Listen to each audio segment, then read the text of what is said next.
Hello, everybody. Welcome to Monday Night Live. My name is Derek Arden. I'm delighted to have Antonio White with me today, straight from his studio in San Francisco, California. Antonio, thanks for joining us again. It's a real pleasure to have you on. You joined us in November 2021, and I've still got the mind map we talked about there. We only got through about half of it, so I've got some questions for you. But before we do anything, I'd like to know a bit more about ChatGPT, which I know that you've done a lot of work on.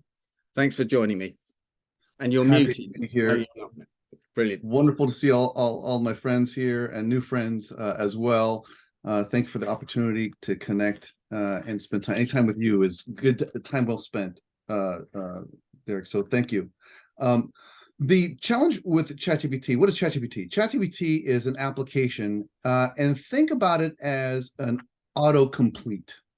How many of you have gone onto Google and typed in a search query, and as you're typing in a search query, Google adds potential things that you may be searching for to simply click a button? Think of ChatGPT as that on steroids. It is an autocomplete. It's a very sophisticated autocomplete function. That's an easy way to explain what ChatGPT does. It does it in a way that seems magical and seems almost sentient in nature. But according to the developers of ChatGPT in particular, this is essentially its core role is an autocomplete, very sophisticated autocomplete concept. I would like to offer you an insight. I was very worried about artificial intelligence a few years back. And about a year ago, I started studying it with an application called Jasper. And Jasper is an AI application focused specifically on writing in particular, so text-based. And Jasper was $1,000 a year, something like that, $2,000 a year for something like that. And I thought, well, with AI, if I can use AI technology to help me in my copywriting as an assistant, that would be phenomenal. And I realized that it was coming up short, and that AI wasn't quite up to prime time for what it was doing. There's a lot of training. I spent more time educating or training it rather than just simply writing. My background is in creating pitches. I'm known as the pitch freak, and my approach here is focused specifically on what I refer to as 10-second pitches or pitch introductions, or what I refer to as opens. I wrote a book on the topic, Close with Your Open, The Pitch Freak's Guide to 10-Second Pitches That Sell.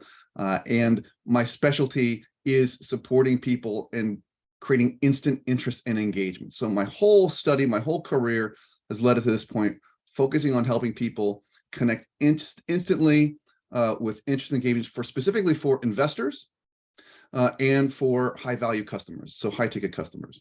30 years experience in Silicon Valley, and have been a launch specialist throughout that period of time, engaged in supporting high tech companies of all types, software and hardware companies, from their initial launch with their venture capital backing, through their go-to-market strategy, through their program launch, through getting acquired, going IPO, or going right into the toilet. Everything, or the water closet, I suppose, here for my friends overseas. I've seen them go all over the place. And from there, I've learned a few things. And the things that I learned in particular is the value, articulating your value from your prospect's perspective. And how does ChatGPT fall into this? ChatGPT has a value, has a utility. There are so many technologies that you are all familiar with. You've heard over the course of the last couple of years. NFTs, people have been hearing about. Blockchain, people have been hearing about. Cryptocurrency, people have been hearing about. Lots of different stable coins, all kinds of activities here we've been hearing about. I have not engaged in any of them because I don't find the utility in them, quite frankly. AI and the new applications of AI I found incredibly beneficial, easy to apply, and very useful. And it's no wonder why ChatGPT in particular, which you can find at openai.com. Openai.com is the website to find ChatGPT. The reason why it's so useful is because it allows you to accelerate your ability to produce content. That content, if you think about it as a framework, all of you as experts in your representative areas have deep levels of insights about what you do. The big challenge that all of you have, more likely than not, is you know so much about your topic. Often condensing that information is your bigger challenge, not coming up with information. This is not a group that has trouble coming up with ideas. This is a group that has trouble consolidating their ideas and getting very focused. That's very common amongst learned folks, accomplished individuals, and people who deep dive of levels of experience. And so for ChatGPT, what I've discovered is the ability to consolidate ideas into very brief insights. And because of my work with 10-second pitches, by the way, a 10-second pitch is a 30-word or less pitch that is able to be delivered in 10 seconds in a relaxed environment. It is the very first words out of your mouth when you're making a presentation. According to the comedian, famous comedian Steve Martin, the first words out of your mouth are the most anticipated words that you will speak in terms of your audience. And yet, so many people waste those words, especially in comedic settings. Stephen Martin was assessing the difference between a novice comedian, an amateur comedian, and a professional comedian. An amateur comedian will go out and not start talking jokes, trying to develop rapport, whereas a professional comedian will come in and get to the joke right away.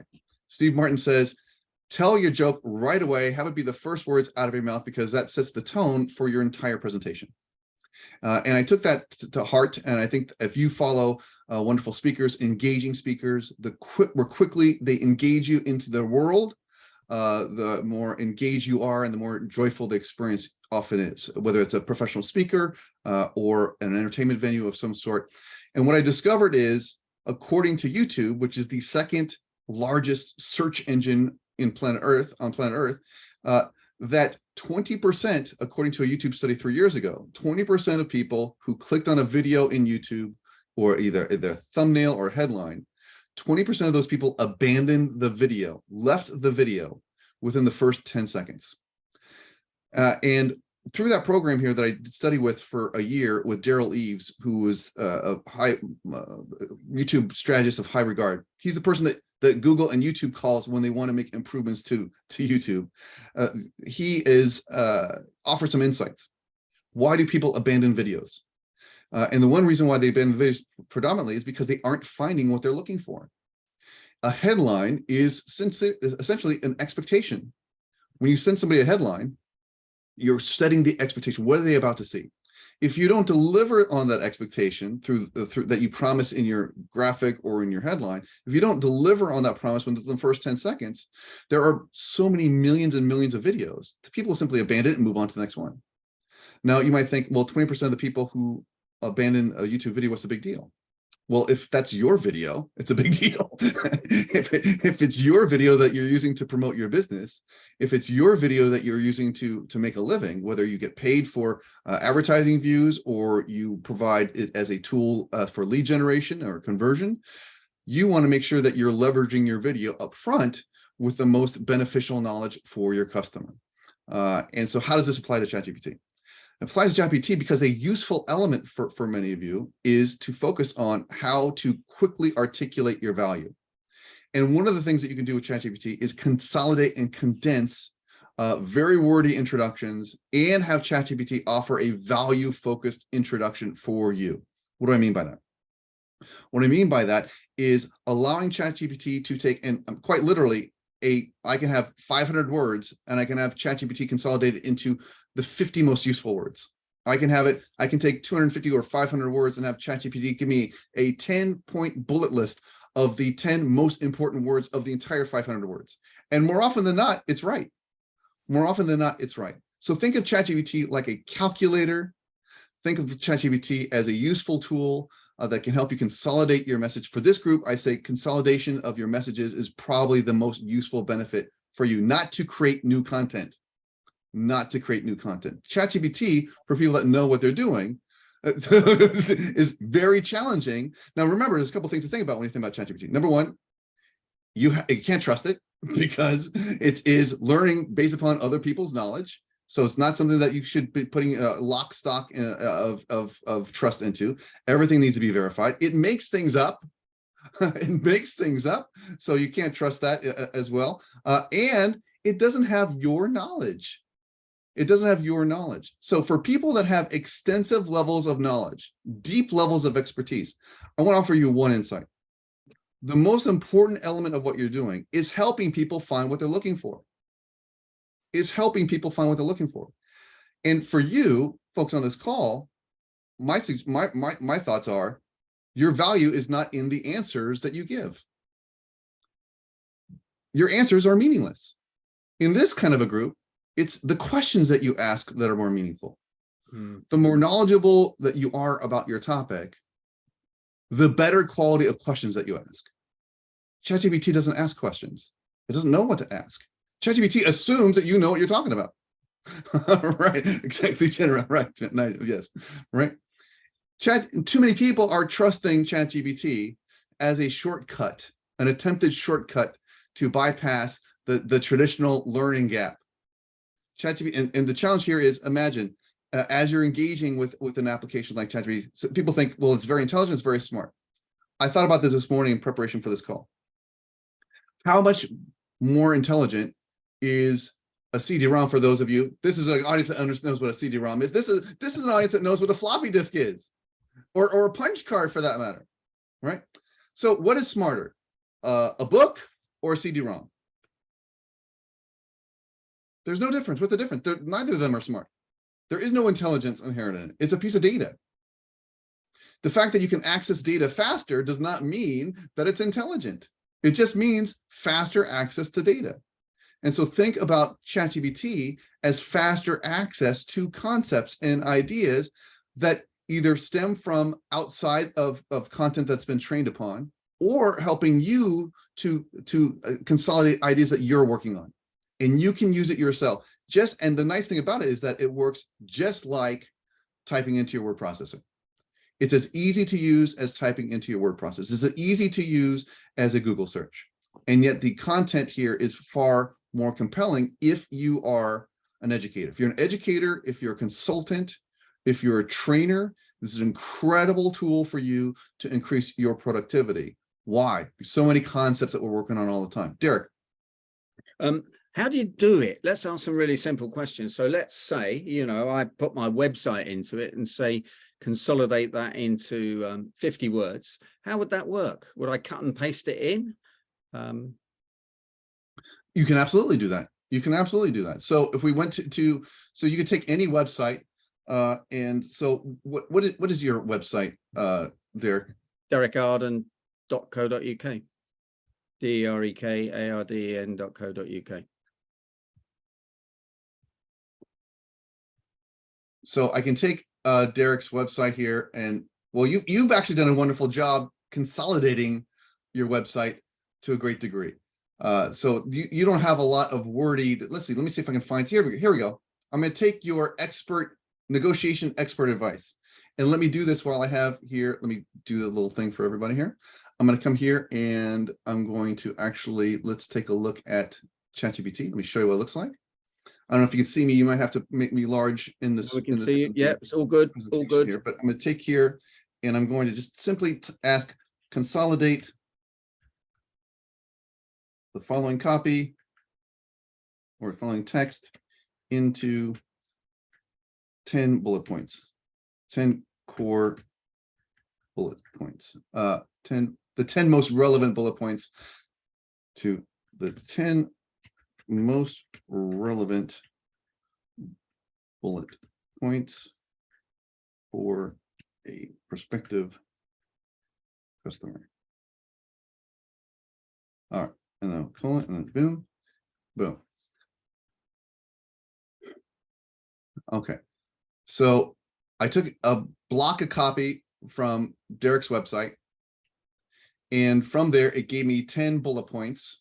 The 10 bullet points here, and you saw how fast that it did it. Derek has 30 years of negotiation experience for at both large commercial and small business levels. He studied strategic and tactical negotiation at Harvard Business School and has 2 NLP certifications. Darren has spoken in 27 countries. Okay, Now let's take it even further. Of these bullet points,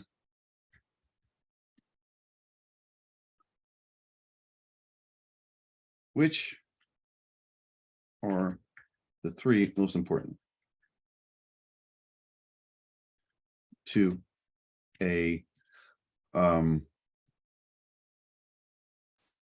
let's see, who is a kind of a what would be your ideal customer if you could get if you could sell your training program to somebody ideal, Derek, who would it be? Well, let's say someone like, well, let's say Microsoft. All right, let's pick someone like that. Give me a department. Or an estate agent. All right, estate agent. An estate agent. Is that right? An estate agent? Yes. Yeah, That's a real estate person. Oh, okay. I'm going to put real estate just to make sure here. Okay. And is there a particular type of real estate agent here? Successful, accomplished, or any? Is it a general real estate agent? Specific kind of skill set that person has? General. It's pretty general. All right, great. So all I just did here is I just asked ChatGPT just to give me 3 bullet points that are most important to a real estate agent. So we'll check it out again here. We'll see what it says. Gives me 3 bullet points. Boom. And you just saw the 3 bullet points I just gave us. Right. And so 3 bullet points here, or Derek can provide advice on any negotiation situation, no matter how complex or simple. Derek can help clients achieve phenomenal results, better deals, and more money in the bank. Derek can assist with positioning transactions and advising on the best course of action to save or make more money. If those are not relevant to real estate agents, please, I challenge anybody to tell me that they're not. Wow. It took Derek's block of copy, and you all saw the block of copy. I just copied and pasted it in. I asked it to give me 10 bullet points based upon that copy. And then I asked it to give me 3 bullet points to appeal to a very specific customer type.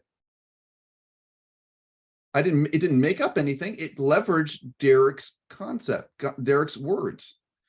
And this is where you, as experts in your area, I believe, have a major advantage in using ChatGPT. And how much time do we spend doing that? If I were to ask Derek to give me 10 bullet points on his own copy, it would take him all day to do it. Who would disagree? Who would agree it would take everybody here a bit longer than you just saw on ChatGPT to summarize as quickly as you just saw us do it with ChatGPT? So, and then to come up of those things, we're going to take a few months. What are the things that most appeal to a real estate agent from this copy? And now we got 3. Now we have 3. Now, if I were to say, give me a set of hashtags for LinkedIn that would offer the most engagement to my real estate audience, to the real estate agent, as discussed above, as mentioned above. Oh. Okay, let's see what happens. I don't even know what it's going to say. I have no idea. Right. Oh, thank you. Perfect. So now it just gave me a series of hashtags. Thank you for that. It gave me a series of hashtags to consider using for if I'm doing some content marketing work, right? I'll make it a little larger for you. If I'm doing some content marketing work, right? These are some hashtags that may be appropriate. And by the way, I'm not saying these are the best. I'm saying that we need additional work and support with these, what we're doing, right? So our job is to help shape it. Yes, right, Carl. Our job is to help shape ChatGPT and what it offers us, right? Now, let's take it another step here. What would be the title of an engaging LinkedIn post based upon my experience? Wow, interesting. It doesn't use the word negotiation there at all, and I'd be putting it in all the time. Right. All right. So here are some titles potentially for LinkedIn social media post headlines based upon what we just covered. Maximizing profits, how to use expert negotiation strategies to close deals. From Harvard to the boardroom, insights from a negotiation expert. Getting the upper hand, tips for mastering complex negotiations, right? I mean, these are terrific. I mean, these are solid headlines. Here's the key. I know what the hell to ask ChatGPT to do. That's why I'm getting great results. I know everything. Well, I don't know everything. Of course, I don't know everything. I know how to create persuasive copy. I know how to get interest and engagement. I'm using ChatGPT as an engagement tool by asking very specific questions based upon my own business framework to drive these results. But if I didn't have ChatGPT, it would take me days or weeks, or in some cases months, to be able to come up with this level of a report and insights and analysis. And again, it doesn't mean that we need to trust all these things. Antonio, how long did it take you to learn how to use it in the way you've used it there so professionally? It's 3 months. 3 months for ChatGPT. But I've been working with AI for over a year with not the predecessor to this, but an application that leverages OpenAI, which is called Jasper. And Jasper was tough to use. But this program here is much easier to use. And what you'll learn here is the concept of prompts. Prompts are the core programming language, if you will, for ChatGPT. A prompt is very similar to a prompt that you would ask a question for in Google, for instance, but you want to ask ChatGPT to do something very specific. To come back full circle, I was originally worried about AI, that somebody who writes for a living and engages in content and training and education would be out of a job. I've been trying to put myself out of work for the past 3 months straight, and so far there's still a little bit of a role for me in the world. Sure. And I think the same thing applies to you. I think the same thing applies to everybody on this call. People who are more senior and more experienced are more worried than they should be right now. The people who should really be worried are the younger people.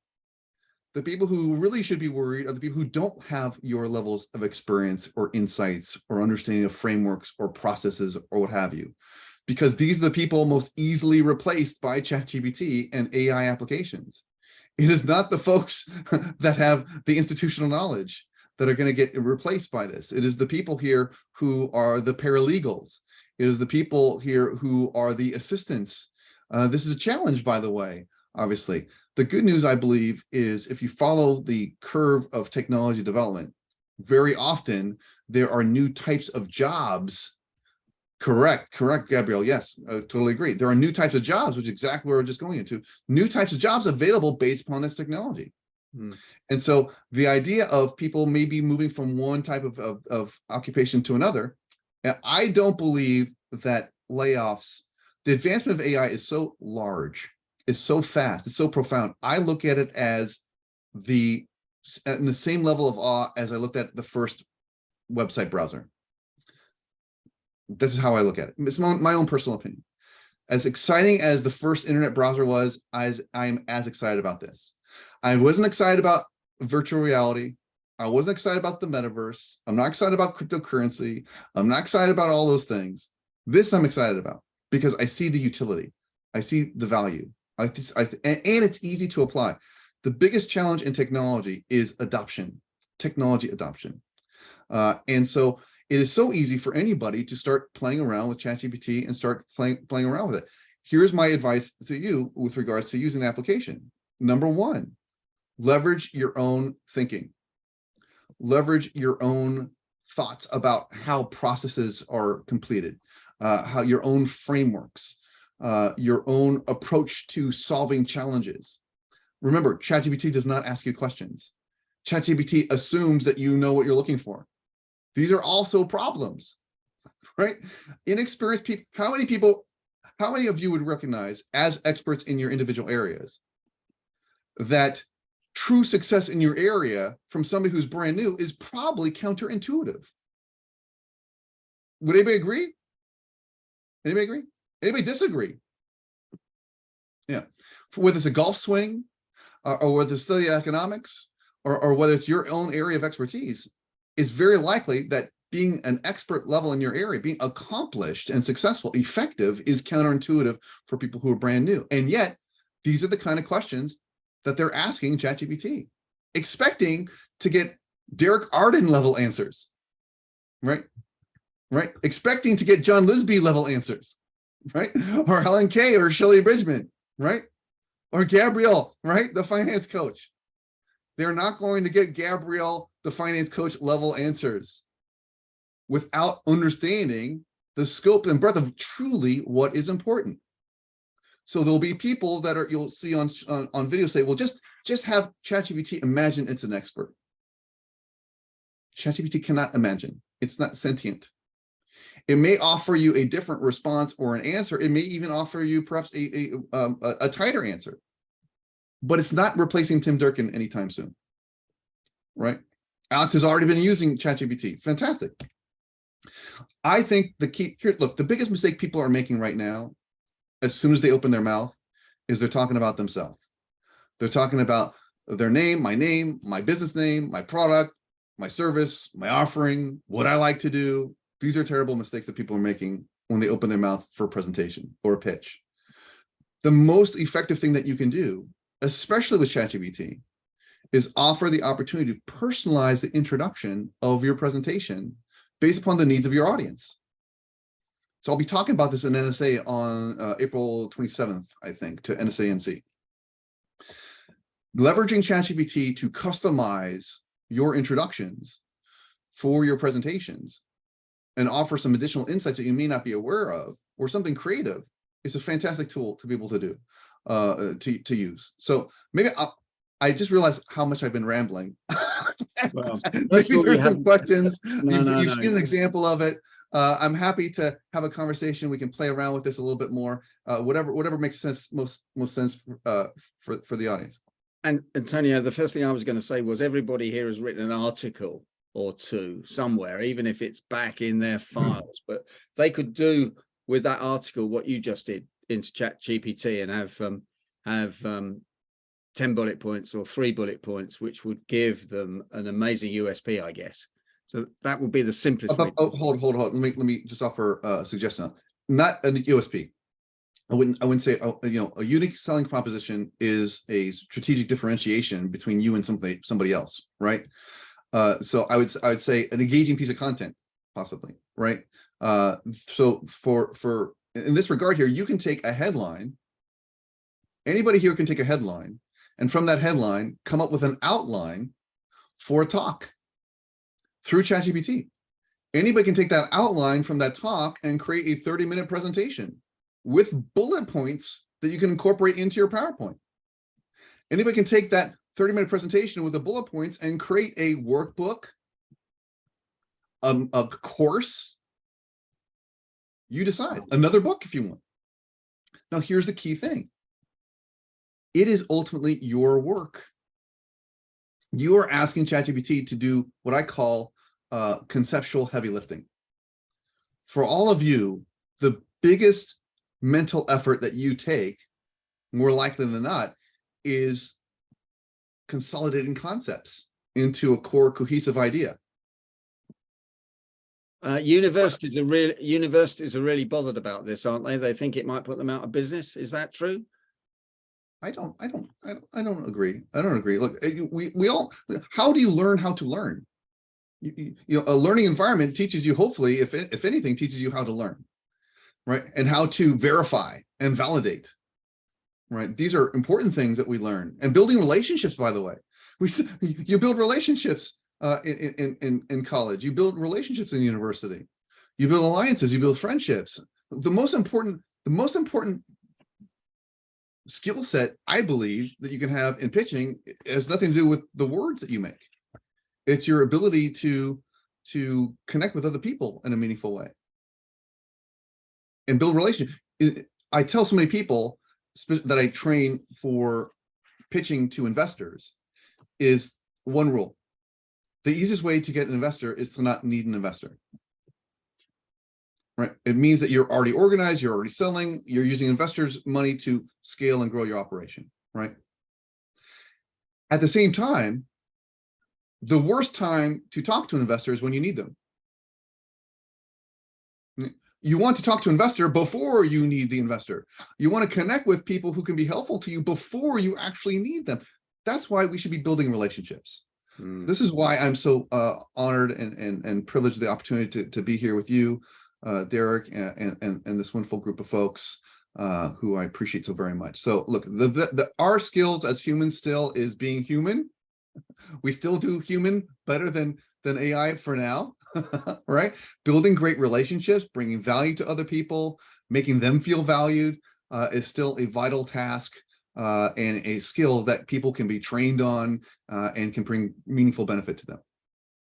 Antonio, that was absolutely fantastic. And before we come to Tim's question, and we thank you for that, I would just like you to talk for 2 minutes, if you can, on your 10 times 10 times 10 model, which is value creation, emotions, and a call to action. Can you do that in 2 minutes for me? You bet. I can do that for you in 2 minutes. Let's go to the let's go to Notepad. Okay. There are 3 steps in my winning pitch framework. My 3-step winning pitch framework, and they consist of the following. Remember, your 10-second is the 10-10-10 is 10 words focused on value, 10 words focused on emotion, and 10 words focused on an invitation or call to action. Okay. And so your objective here is when you're making your 30-word pitch, and 30 words is the most amount of words that I've seen so far that you can communicate in 10 seconds or less and not sound rushed. And as you're going through your process, I challenge each of you to focus first on one area. If you could only choose to focus on either value, emotion, or invitation, I would say spend the majority of your time focusing on the value that you bring to other people, right? So in a 30-word pitch, if you have 30 words, if you have 50 words, I suggest you break them up into these kind of components, this framework. Your first step, David Ogilvy talks about it in his book, by the way, Ogilvy on Advertising. And he says if he had an hour to write an ad, he would spend 45 minutes of it working on the headline. And the headline has a very specific goal. The headline's goal is to engage the reader into the copy. The most important part. So if you understand headlines and you understand the process, core requirements for engagement, you're going to be very effective at ChatGPT, by the way, and leveraging ChatGPT, right? And so objectively for you, the core area here is value. Why is value so important? 2 reasons. Why? Number 1, this is what people want. Number 4, more important than what they want is what they demand. The biggest reason companies fail in Silicon Valley is lack of market demand. According to Forbes, 49% of businesses fail because of lack of market demand. So quite literally, billions of dollars a year are wasted on companies with ideas that have no market demand. And how do you determine what market demand is? Well, an easy way here that I train people on is this concept of asking yourself, where were people spending money last year that I can provide an alternative to? Where are people spending money last year that I can provide an alternative to? And that alternative should be something that helps them increase some level of performance, monetary, time, what have you, right? That thing that I'm improving, that alternative I'm providing is tied into the value that I'm offering them, right? And so the idea essentially is if you are struggling with finding the right words to get instant engagement, my 3-step winning pitch framework can walk you through the process in 10 seconds or less. That's a pitch. That's a pitch. Now, the only thing that's missing is a call to action, right? The call to action can be as simple as visit my website. It could be click this link. It could be, if you have a moment, I can show you a sample.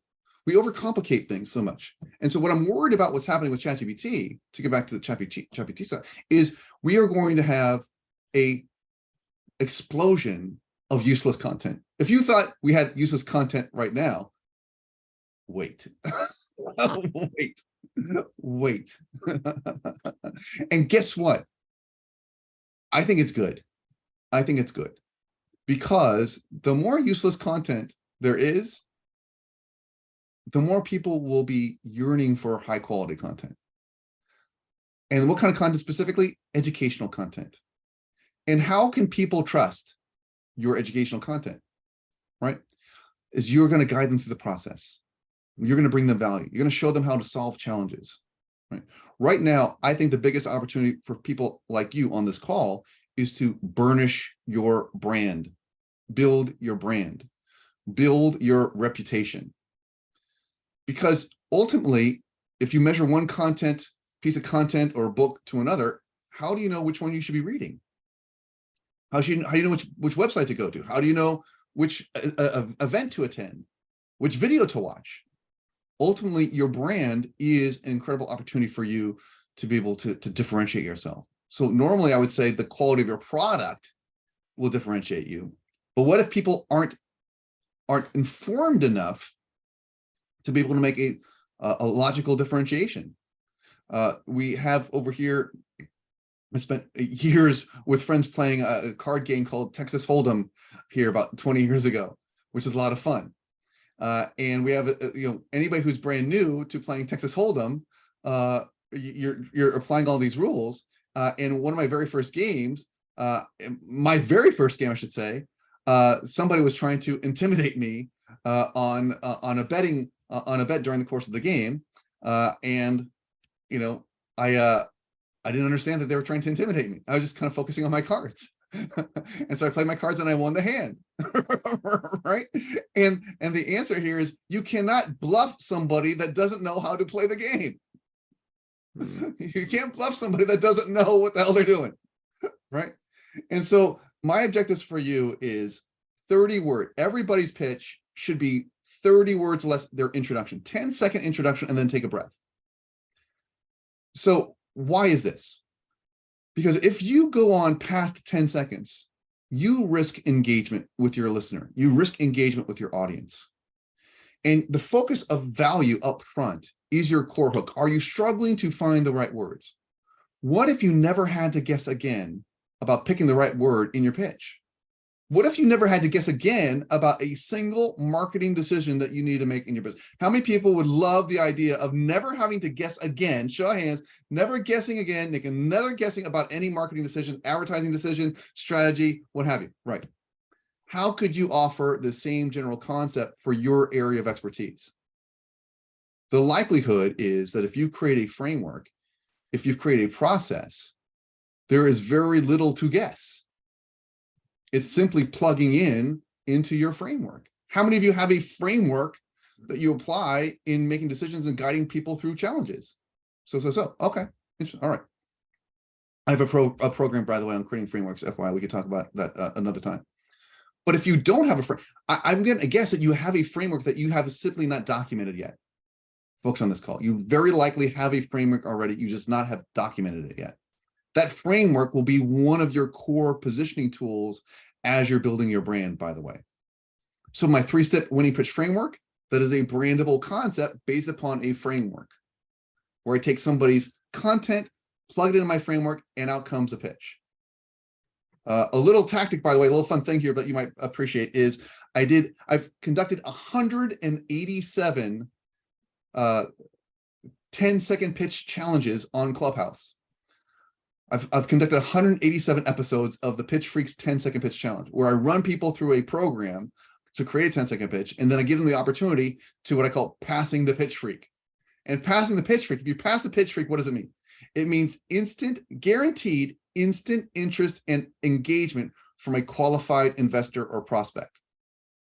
Guaranteed interest and engagement instantly. Of the 800 people who have gone through the program over the past 12 months, only 14 people have been able to pass a pitch freak. And on Friday, we had 3 people pass the pitch freak in a single day. And it's getting closer to 900 people. This is not because my approach is not complicated. My approach is not complicated. It's because people are not informed on how to deliver a value-focused presentation. They're concerned. They're taught about functions and they're taught about features, but not benefits. Very often we skip the benefits when we're talking to people, and the benefits are the things that people want. Yeah. The benefits are the things that people demand. And if you're like most academics or most engineer types, you're stuck in features and functions world. And you wonder why people aren't adopting your technology. You wonder why they're not asking you to come, unless you're talking to a very deep level of function, scientists and specialists. Derek, a comment.